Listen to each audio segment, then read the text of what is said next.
Hello everyone, Anushka this side. Welcome back to my YouTube channel Anukul Classes. So guys, last class में मैंने आप लोगों को बताया था आर्टिकल्स ऑफ एसोसिएशन के बारे में, डिफरेंस बताया था memorandum of association and articles of association के बीच में।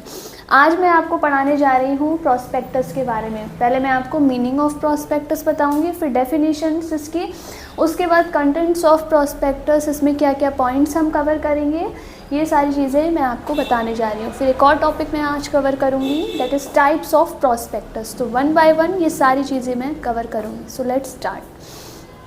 First is meaning of prospectus. Prospectus का मतलब क्या होता है?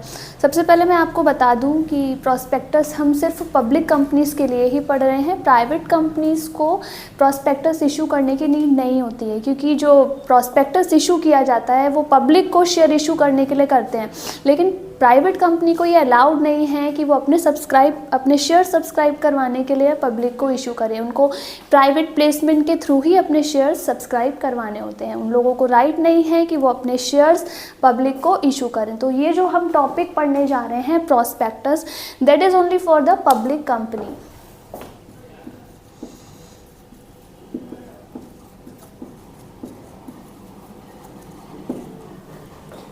So meaning of prospectus. After the incorporation of a company, incorporation means registration of a company.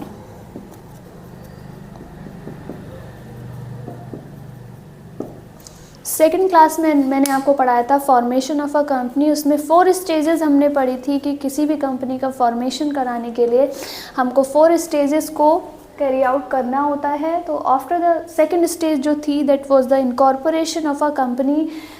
After the incorporation of a company, the need arises to collect adequate capital funds to carry on the business. जब हमने किसी company का incorporation करवा लिया है registrar of companies से, और हमें रजिस्ट्रार ऑफ कंपनीज ने सर्टिफिकेट ऑफ इनकॉर्पोरेशन दे दिया है, उसके बाद हमारा नेक्स्ट स्टेप रहता है कि हमें ज़रूरत होती है कैपिटल फंड्स की, जिससे कि हम अपना बिजनेस आगे स्टार्ट कर पाएँ। तो ये पैसा कहाँ से आएगा? या तो हम बैंक से लोन लेंगे, या किसी रिलेटिव से लोन लेंगे, या किसी से भी हम रुपए ले सकते हैं। अगर हमें अरेंज नहीं हो पाया है प्राइवेट, तो हम क्या करते हैं, जो एक पब्लिक कंपनी होती है वो क्या करती है, जो कंपनी के शेयर्स हैं वो पब्लिक में इशू कर देती है। कंपनी पब्लिक को शेयर इशू करती है और इसके बदले में जो पब्लिक होती है वो कंपनी को देती है पैसा। तो ये जो फंड्स हैं कंपनी अरेंज करती है through public. After the incorporation of a company the need arises, ज़रूरत होती है to collect adequate capital funds. Capital funds की ज़रूरत होती है, किस लिए ज़रूरत होती है? To carry on a business, business को चलाने के लिए। इफ़ द प्रमोटर्स और and directors of public company, देखो हम सिर्फ बात कर रहे हैं यहाँ पर पब्लिक कंपनी के बारे में। We are not talking about the private companies because they are not allowed to issue shares to the public company. तो if the promoters and directors of public company are able to collect the required funds, there is no need to issue a prospectus. Guys, अगर ये public company है और जो company के promoters हैं, promoters कौन होते हैं? कंपनी का जब हमने फॉर्मेशन पढ़ा था तो उसमें जो फर्स्ट स्टेज थी, that was the promotion of a company. ये this was the execution process, कि जिसमें एग्जीक्यूशन होता है। जो प्रमोटर ने ड्रीम देखा है, जो भी आइडियाज़ उसने सोचे हैं, उसको कन्वर्ट कैसे करेंगे रियल कंपनी बनाने में, उसको कहते हैं प्रमोशन ऑफ अ कंपनी। और ये जो प्रोसेस कंडक्ट करता है वो होता है promoter. This process is executed actually by promoter of a company. तो जो प्रमोटर है एंड जो भी कंपनी के बोर्ड ऑफ डायरेक्टर्स हैं, ये लोग मिलकर पहले पैसे को, कैपिटल फंड्स को अरेंज करने की कोशिश करते हैं। और अगर वो पैसा अरेंज नहीं कर पाते हैं, जो कंपनी के बिजनेस को स्टार्ट करने के लिए, कंपनी के बिजनेस को चलाने के लिए ज़रूरी है, अगर वो लोग ये फंड्स अरेंज नहीं कर पाते हैं, तो क्या करते हैं वो लोग? शेयर इशू करते हैं टू द पब्लिक। वही लिखा हुआ है। In case they are unable to arrange the necessary capital for the company, they can go to the public. तब वो पब्लिक के पास जाते हैं to subscribe for the shares, और उन्हें ऑफ़र करते हैं प्रॉस्पेक्टस, और उनसे बोलते हैं कि हमारी कंपनी के शेयर्स को आप सब्सक्राइब करिए, जिससे कि हमें कैपिटल फंड्स मिले। शेयर्स या फिर and the debentures of the company, these are the securities of the company. Company securities are divided into two terms, the first is the shares and second one is the debentures. Company की choice है कि वो shares issue कर रही है या debentures, कुछ भी वो इशू करे, कंपनी शेयर्स या डिवेंचर्स इशू करती है और बदले में कंपनी को मिलता है capital funds, right.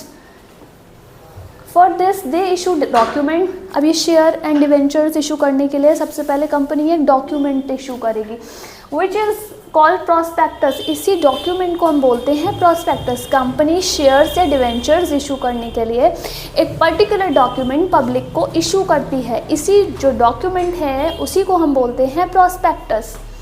So prospectus is an invitation. एक तरह से ये इन्विटेशन हुआ पब्लिक को कि आप ये इन्विटेशन हम आपको दे रहे हैं, आप हमारी कंपनी के शेयर्स खरीदें और पैसा हमें दें, और कुछ साल बाद ये पैसा कंपनी पब्लिक को वापस भी कर देती है. That is called the redemption of shares. वो हम आगे की क्लासेस में पढ़ेंगे जहाँ मैं आपको शेयर्स के बारे में डीपली बताऊँगी. So the prospectus is an invitation. ये एक इन्विटेशन है और ऑफर या एक ऑफर है to the public to subscribe for shares of a company और debentures of a company.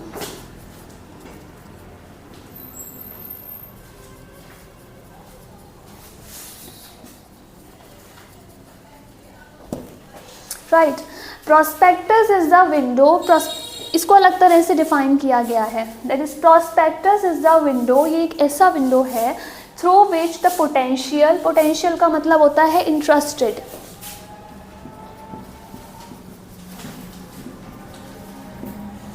So prospectus is the window through which the potential investors, जो invest करना चाह रहे हैं, look in to the soundness of the company. वो company की soundness को check करते हैं. साउंडनेस का मतलब होता है फाइनेंशियल पोजीशन कंपनी की कैसी है, ये फाइनेंशियल पोजीशन अच्छी है भी या नहीं. अगर कोई भी इन्वेस्टर, मान लो मैं कंपनी के शेयर्स में इन्वेस्ट करना चाह रही हूँ, तो मैं कंपनी का प्रॉस्पेक्टस रीड करूँगी.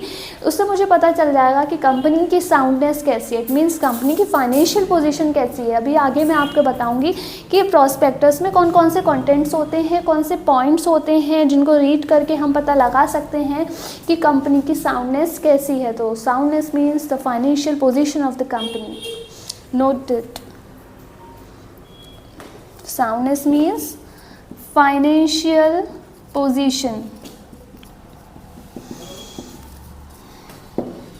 Of the company and take decision. और उसके प्रॉस्पेक्टस के बेस पर पोटेंशियल इन्वेस्टर डिसीजन लेता है कि इस कंपनी के शेयर्स या डिवेंचर्स में हम पैसा लगाएं या ना लगाएं, इन्वेस्ट करें या फिर ना करें.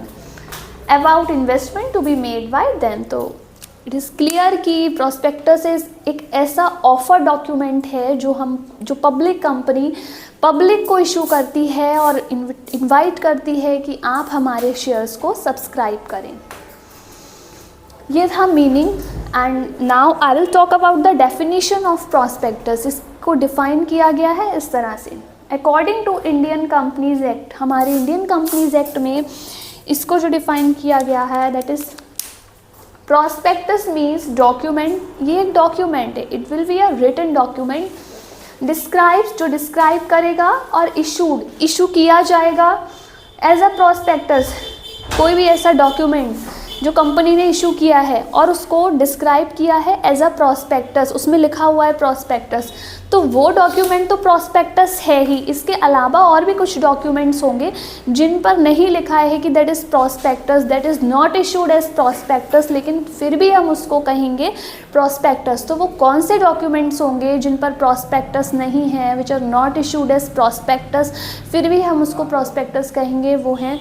एंड इंक्लूडेड, वो भी प्रॉस्पेक्टस में इंक्लूड होंगे एनी सर्कुलर, कोई भी सर्कुलर, नोटिस, किसी भी तरह का नोटिस, एडवर्टाइजमेंट और अदर डॉक्यूमेंट. कोई भी ऐसा डॉक्यूमेंट इनवाइटिंग, जो कि पब्लिक को इनवाइट कर रहा है, inviting the public for the subscription और परचेज ऑफ एनी शेयर्स और debentures of a body corporate. Guys, body corporate company का ही अदर नेम है. Companies are also called corporate और body corporate.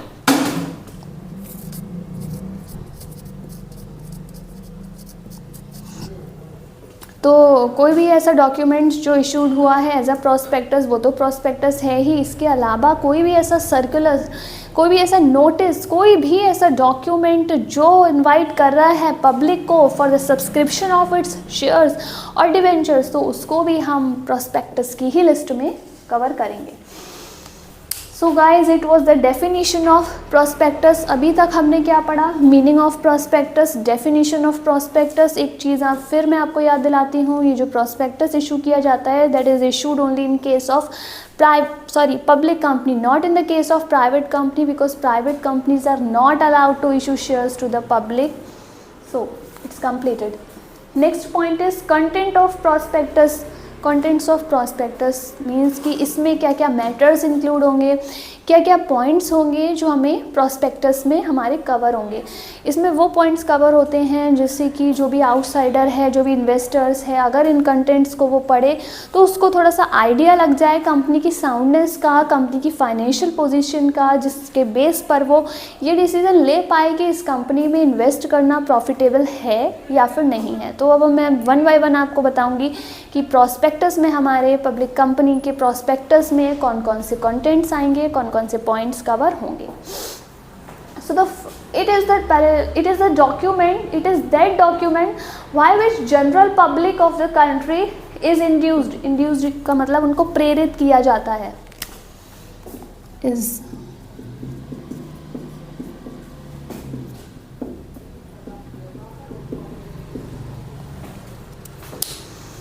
It is that document, ये एक ऐसा document है बाय विच, जिससे general public of the country की जनरल पब्लिक इज़ इंड्यूस्ड, उनको प्रेरित किया जाता है टू इन्वेस्ट देयर हार्ड मनीज़, की उनके कड़ी मेहनत से कमाए हुए पैसे को इनटू शेयर्स, की वो इन्वेस्ट करें शेयर्स में या डिवेंचर्स में कंपनी के।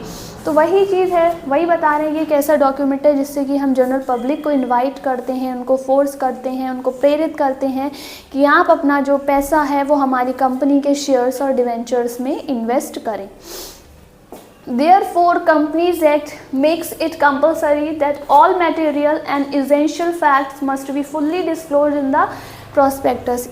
इसीलिए जो हमारा कंपनीज एक्ट है उन्होंने कुछ पॉइंट्स को मैंडेटरी कर दिया है, कंपलसरी कर दिया है कि ये पॉइंट्स आपको अपने प्रोस्पेक्टस में शो ज़रूर करने होंगे, क्योंकि पब्लिक जो है अपना मेहनत से कमाया हुआ पैसा आपके शेयर्स में लगा रही है, आपके डिवेंचर्स, आपकी सिक्योरिटीज़ में लगा रही है। तो ये जो इम्पॉर्टेंट फैक्ट्स हैं आपकी कंपनी से रिलेटेड, आप वो उसमें कंपलसरीली डिस्क्लोज करेंगे। अब हमारे जो कंटेंट्स रहेंगे, जो भी पॉइंट्स होंगे वो हमारे सेक्शन 26 में बताए गए हैं। सो एज पर जो section 26, a prospectus must contain the following particulars. ये पॉइंट्स, ये जो कंटेंट्स हैं ये हमारे प्रोस्पेक्टस में कवर होंगे। वन बाय वन हम पढ़ते हैं। First is companies name, company का नाम होगा आपके प्रोस्पेक्टस में, and the address of its registered office, उसके रजिस्टर्ड ऑफिस का एड्रेस भी हमारे प्रोस्पेक्टस में दिया होगा। Second point which will be covered by the prospectus is the names, नाम होंगे, एंड द एड्रेसेस, एड्रेस होंगे किस चीज़ के, etcetera of the companies promoters, जो भी कंपनी के प्रमोटर्स हैं। प्रमोटर्स का मतलब जिन्होंने कंपनी बनाई है, तो उन सारे प्रमोटर्स के नाम भी होंगे, एड्रेस भी होंगे, एंड देयर बैकग्राउंड्स, उनका बैकग्राउंड भी होगा कि वो कहाँ से बिलोंग करते हैं। तो फर्स्ट में कंपनी का नाम था और उसके रजिस्टर्ड ऑफिस का नाम था। सेकंड में कंपनी के प्रमोटर्स का नाम था और उनका एड्रेस था और उनका बैकग्राउंड था कि वो कहाँ से बिलोंग करते हैं। Third, the name and addresses of company secretary. Third में CS, कंपनी का जो CS होगा उसका नेम होगा, उसका एड्रेस होगा। CFO, चीफ फाइनेंशियल ऑफिसर्स का नेम भी होगा, एड्रेस भी होगा।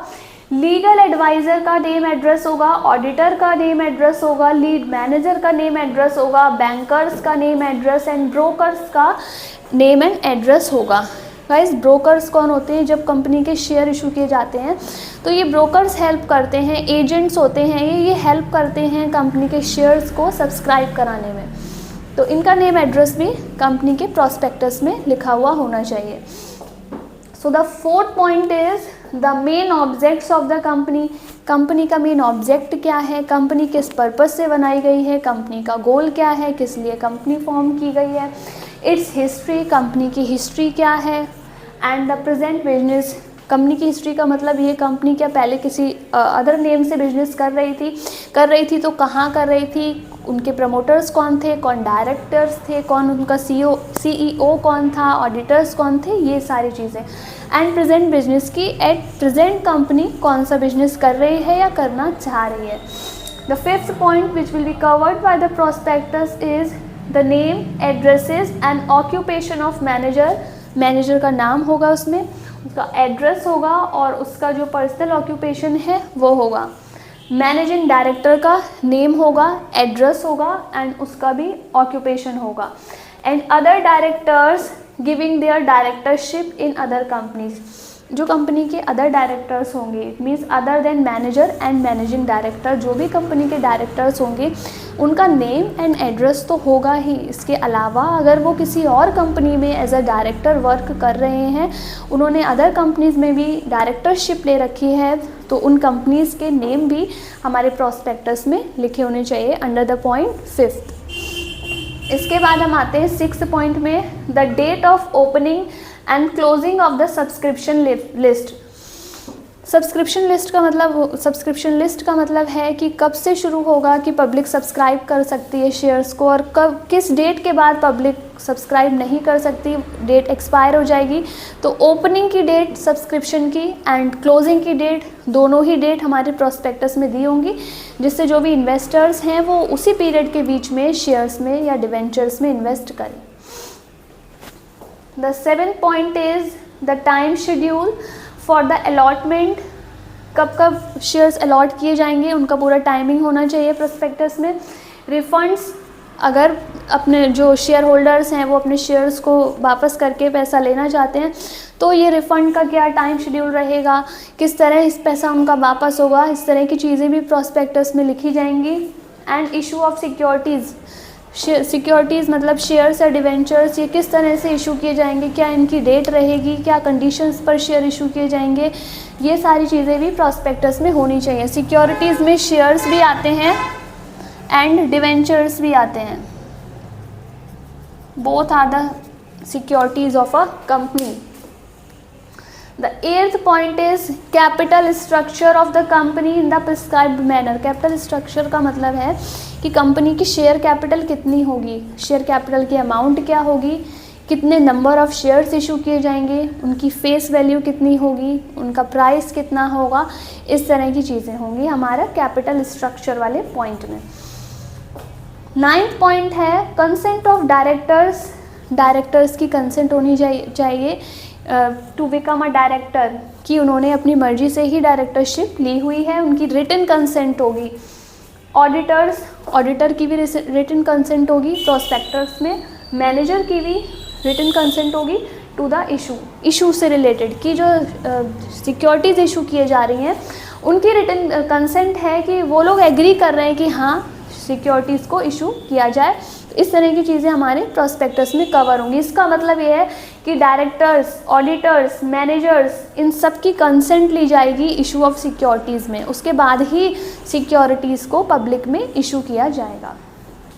The 10th point is a statement by board of directors. Board of directors, company के जो बोर्ड ऑफ डायरेक्टर्स हैं वो एक स्टेटमेंट देंगे about the separate bank account, की एक सेपरेट बैंक अकाउंट खोला हुआ है कंपनी के नाम से। Company is a separate legal entity. मैंने फर्स्ट क्लास में आप लोगों को बताया था कंपनी अपने मेंबर्स से अलग है, इसकी अपनी पर्सनल आइडेंटिटी होती है। कंपनी अपने नाम से बैंक में अकाउंट खुलवा सकती है, कंपनी अपने नाम से किसी पर मुकदमा कर सकती है, कोई दूसरा कंपनी के नाम पर मुकदमा कर सकता है, कंपनी अपने पर्सनल नेम से प्रॉपर्टी खरीद सकती है, तो कंपनी अपने नाम से सारी चीज़ें कर सकती है। वही लिखा हुआ है कि बोर्ड ऑफ डायरेक्टर्स कंपनी के एक स्टेटमेंट देंगे कि कंपनी के नाम से एक सेपरेट बैंक अकाउंट खोला हुआ है, वेयर ऑल द मनीज, जहाँ सारा पैसा इंक्लूडिंग यूटिलाइज्ड, जो भी कंपनी के नाम से पैसा आया है वो जमा है, उसमें से जो भी खर्च हो गया है, एंड अनयूटिलाइज्ड, जो भी बचा हुआ है, monies out of the previous issue in the prescribed manner.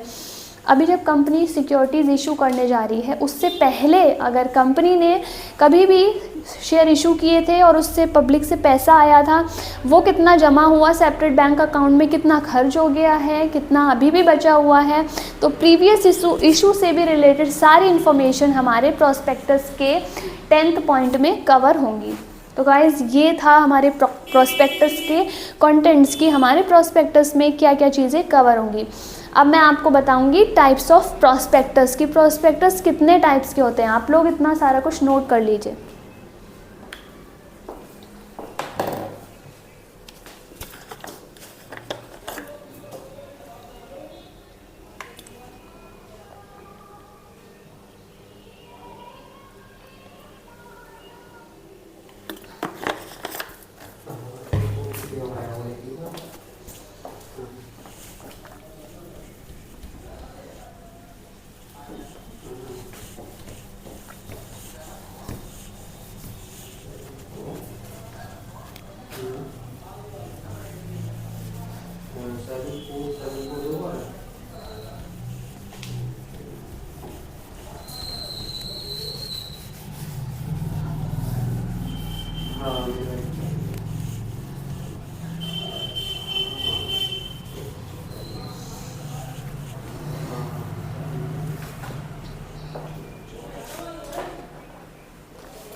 Guys अब हम बात करेंगे टाइप्स ऑफ प्रोस्पेक्टस की। प्रोस्पेक्टस कितने प्रकार का होता है, क्लासिफिकेशन ऑफ प्रोस्पेक्टस। तो पहला है ऑफर प्रोस्पेक्टस। पहले भी मैंने आपको बताया, it is an offer document जिसके थ्रू हम पब्लिक से शेयर्स और डिवेंचर्स को सब्सक्राइब करवाते हैं।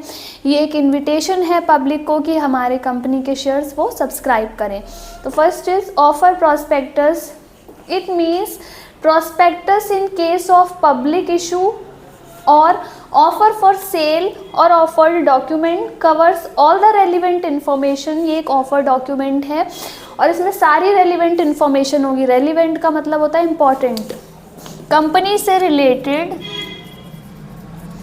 सारी इम्पॉर्टेंट इन्फॉर्मेशन इसमें होंगी। मैंने आपको ऊपर बताया कि ये सारी इन्फॉर्मेशन इसमें कवर होंगी। To help the investors to make his or her investment decision, जिससे इन इन्फॉर्मेशन को जो भी इन्वेस्टर हैं, पोटेंशियल इन्वेस्टर्स हैं, वो इन इन्फॉर्मेशन को रीड करके डिसीजन ले पाएँ इन्वेस्टमेंट से रिलेटेड कि हम इस कंपनी के सिक्योरिटीज़ में, इस कंपनी के शेयर्स में, डिवेंचर्स में अपना पैसा लगाएं या ना लगाएं। ओके, तो ये था first offer prospectus. Second one is draft offer document. Note it, draft offer document.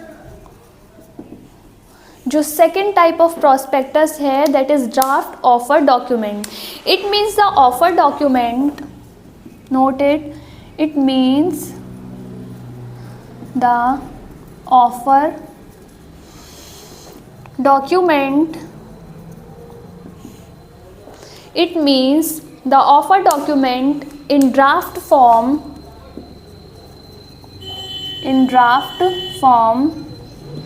ये एक ड्राफ्ट के फॉर्मेट में होगा। The draft offer document, draft का मतलब होता है एक सैम्पल के फॉर्म में।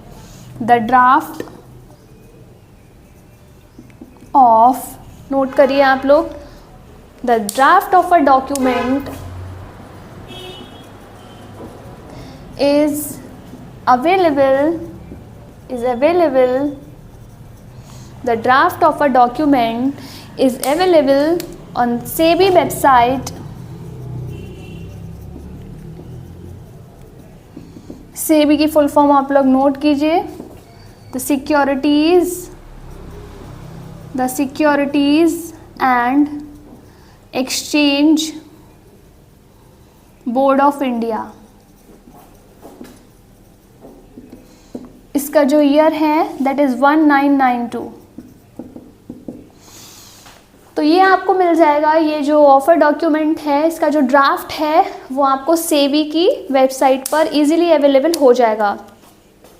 For public comments, for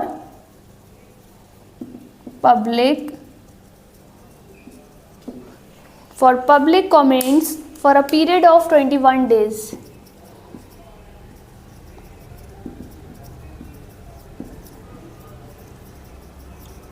21 days के लिए ये draft offer document prospectus SEBI की वेबसाइट पर आपको मिल जाएगा, जिससे कि पब्लिक इसको सर्च कर सकती है कंपनी के बारे में। तो ये था हमारा second type. And third is red hearing prospectus.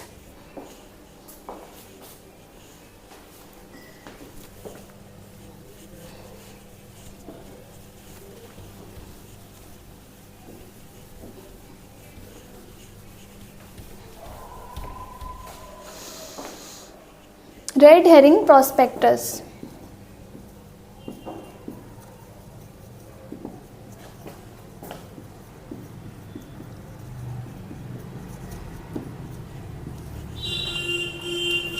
It is a prospectus. It is a prospectus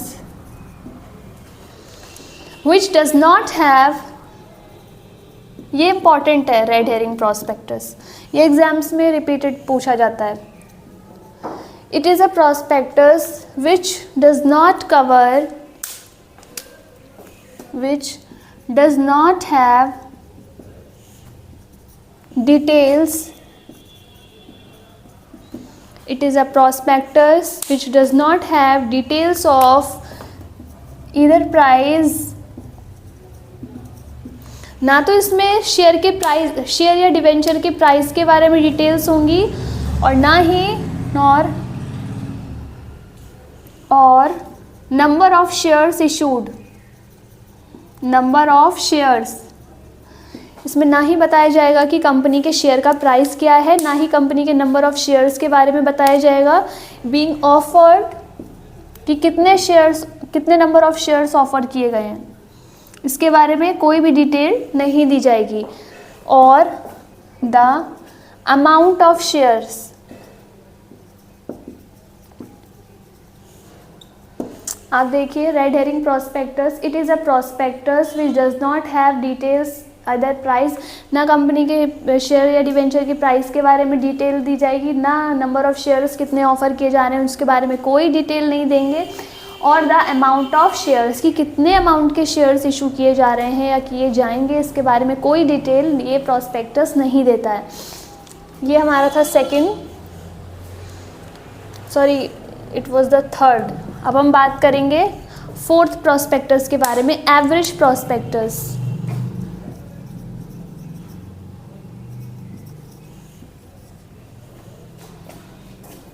average prospectus.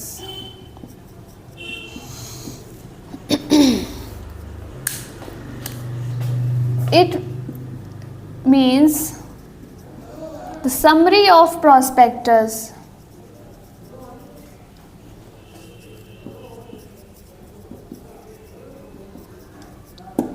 Company का जो मैंने फर्स्ट प्रॉस्पेक्टस बताया था, offer prospectus, that was the detailed prospectus, जिसमें कंपनी से रिलेटेड सारी रेलिवेंट इन्फॉर्मेशन दी जाएगी। ये जो है फोर्थ, इसमें सिर्फ समरी दी जाती है ऑफर प्रॉस्पेक्टस की, कंपनी के बारे में जो इन्फॉर्मेशन है उनको समराइज्ड वे में बता दिया जाता है, इसमें कोई भी डिटेल नहीं दी जाती है।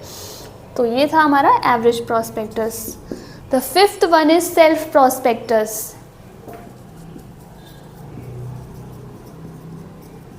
This is the last prospectus of a company. It means permit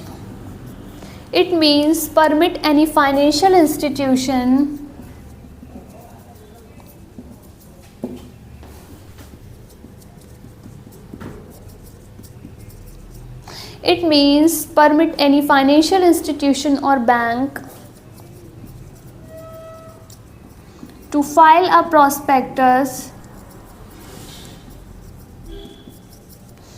file a prospectus covering one or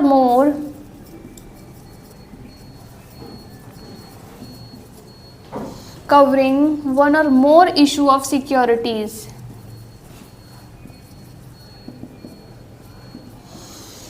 It means permit any financial institution or bank to file a prospectus covering one or more issue of securities. इसमें एक word use हुआ है financial institution. Guys, financial institution का मतलब होता है कोई भी ऐसा इंस्टीट्यूशन, कोई भी ऐसी एंटिटी जिसका वर्क ही है फाइनेंस अरेंज करवाना, depositing and arranging the financing और फाइनेंस टू द पब्लिक।